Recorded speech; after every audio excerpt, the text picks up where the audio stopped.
Okay, so when you picture World War I, what do you see? I bet for most of us, it's those classic images, right? Muddy trenches, soldiers going over the top into a stalemate that just never seems to end.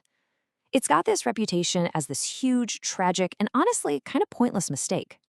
And look, this isn't just some movie trope. This idea is baked into how we learn about the war. The history books themselves often paint this picture of a 4-year-long bloodbath, a senseless war run by out-of-touch generals with zero strategy or innovation, basically a brutal relic that has nothing to teach us.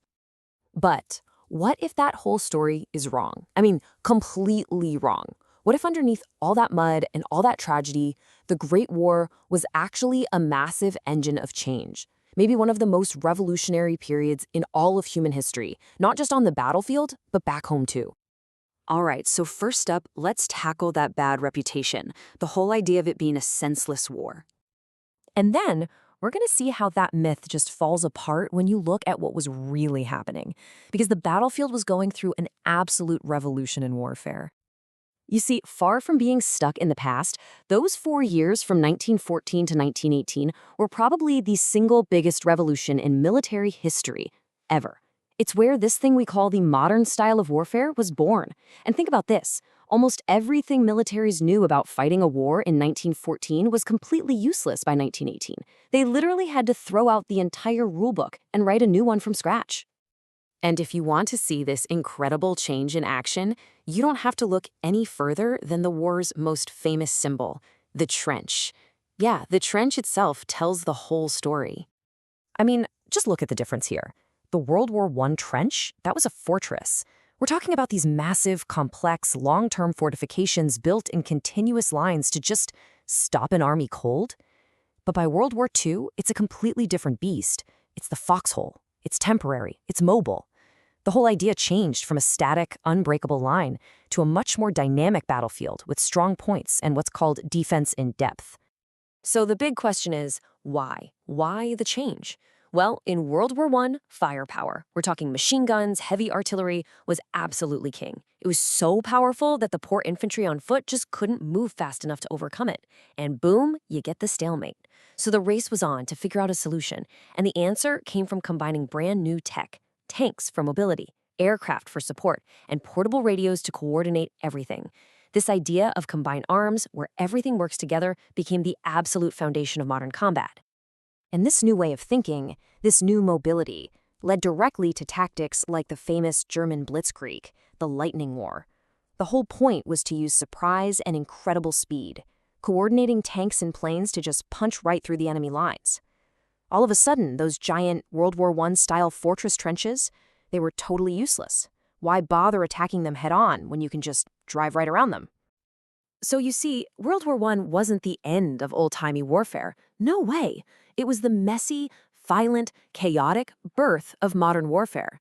It was the laboratory, the proving ground, that came up with the exact concepts that would define how World War II was fought, and honestly, how wars are still fought today. But okay, this incredible revolution wasn't just happening on the front lines, not even close.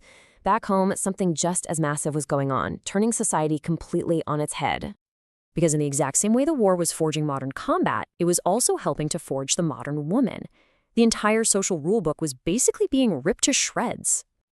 I mean, just think about it for a second. Millions of men were sent to fight. That left a huge, gaping hole in the workforce back home. And who stepped up to fill it? Women, millions of them, taking on jobs and responsibilities that, just a few years before, would have been completely unthinkable. And we're not just talking about factories here. During the First World War, more than 350,000 women actually served in military and nursing corps, playing a direct role in the war effort. But then, you fast forward to World War II, and that trend just explodes. We're talking 18 million women doing civilian war work in the United States alone. That is a staggering number.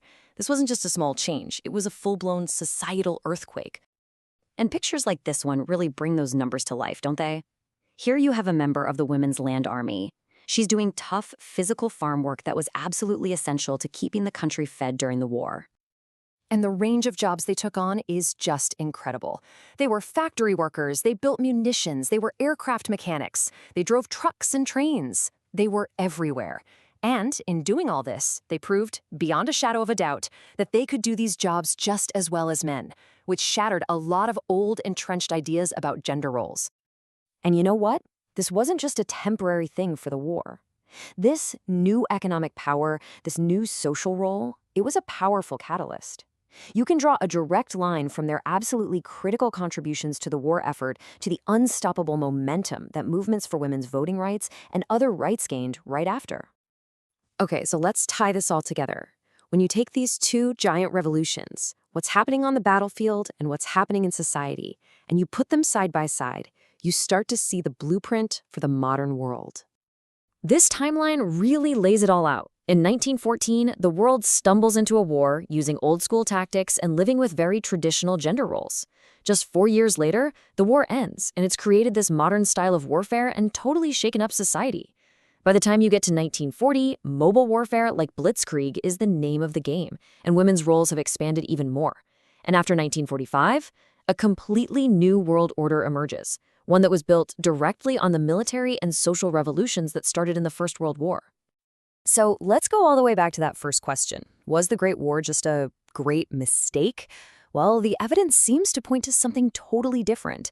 It was absolutely brutal, it was tragic, but it was also this incredibly powerful catalyst that basically dragged the world kicking and screaming right into the 20th century.